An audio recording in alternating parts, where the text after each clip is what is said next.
July August হত্যাকাণ্ডের বিচার এবং ক্ষতিগ্রস্তদের পুনর্বাসনের দৃশ্যমান কাজ নাই কেন? ধর্মীয় সংখ্যালঘু জাতীয় সংখ্যালঘুদের উপরে দীর্ঘদিন ধরে নানা ধরনের অত্যাচার নিপীড়ন হয়, আর এক মুহূর্ত দেরি না করে 15ই জানুয়ারির মধ্যে নির্বাচনের সুনির্দিষ্ট তারিখ ঘোষণা করেন। সংস্কারের নামে কি করতে চান পরিষ্কার করে বলেন। বিবেচনাটা পরিকল্পিত অন্তর্বর্তী সরকার, তার মানে কি? কালীন শব্দটা বলে না, মানে ওনারা কালটাই বলতে চায় না। আমরা বলি আপনার অন্তর্বর্তীকালীন সরকার, টাইম ফ্রেম করেন। অন্য আলোচনায় গেলাম না। 15ই জানুয়ারি নাকি কি ভাবছেন? আমি বলি 15ই জানুয়ারিতে দয়া করে সংস্কারের নামে কি করতে চান পরিষ্কার করে বলেন। বললে আমরা বলেছি আগের স্বৈরাচার অনেক প্রতিষ্ঠান ধ্বংস করে দিয়েছে, এটা গড়ে তুলতে হবে। তা আপনি যদি কিছু রিকমেন্ডেশন দেন ভালো কথা, আমাদের সাথে কথা বললে পরামর্শ দেব। শুনে রাখেন ভাই, কথাটা কিন্তু বলে না। 3বার ডাকছেন ইস্যু ভিত্তিক সংলাপ 1 সেপ্টেম্বর থেকে বলছিল, কিন্তু এখনো সংলাপ করে নাই। আশা করব আমাদের সাথেও কথা বলেন, আন্দোলনকারী শক্তির সাথে কথা বলেন, কথা বলে যতটুকু ঐক্যমত্য করা যায় কাজ শুরু করেন। কি কি করবেন বলেন।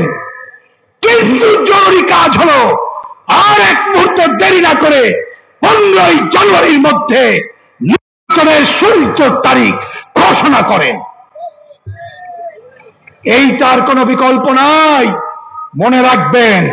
হ্যাঁ, অনেকের সৎ উদ্দেশ্য আছে, অস্বীকার করি না। মনে করছেন নির্বাচন হলে কি সব হয়ে যাবে? হবে না জানি, কিন্তু জনগণের উপরে ভরসা রাখতে হবে। সেইটা না রেখে আপনি যদি দীর্ঘায়িত করতে চান ক্ষমতা, নানা অপশক্তি সুযোগ নেবে, আপনি শেষ কাজ করতে পারবেন না। আমরা এটা আকাঙ্ক্ষা করি না। অতএব বলি, নির্বাচনের সুনির্দিষ্ট তারিখ ঘোষণা করেন, আর 1 সেকেন্ড দেরি না করে নিত্যপণ্যের দাম কমান, জানমালের নিরাপত্তা বিধান করেন।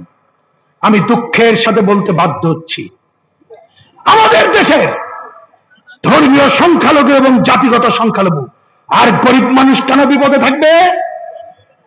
এটা তো ঠিক।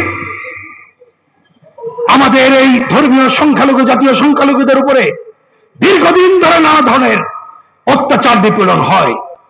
এবারের আগে অনেক বেশি হয়েছে, এবারে হয়নি এমনটা না, হয়তো আগের থেকে কমও হতে পারে, কিন্তু এটাই সত্য, আমাদের ধর্মীয় সংখ্যালঘুরা নিরাপত্তাহীনতায় ভুগছে, যা আমাদের কাম্য না।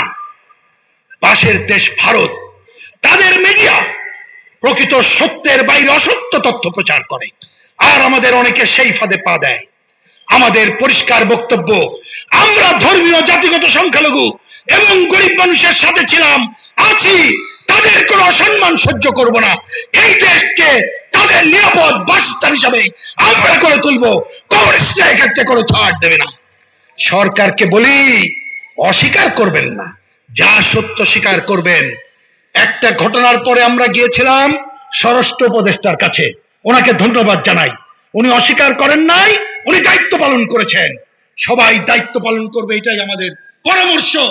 আমাদের বক্তব্য পরিষ্কার, অনেক কাজ করছেন। জুলাই আগস্ট হত্যাকাণ্ডের বিচার এবং ক্ষতিগ্রস্তদের পুনর্বাসনের দৃশ্যমান কাজ নাই কেন? এটি আমরা চাই। অন্তর্বর্তীকালীন সরকার এই কাজগুলো দ্রুততার সাথে করবে, এই আহ্বান জানাতে চাই।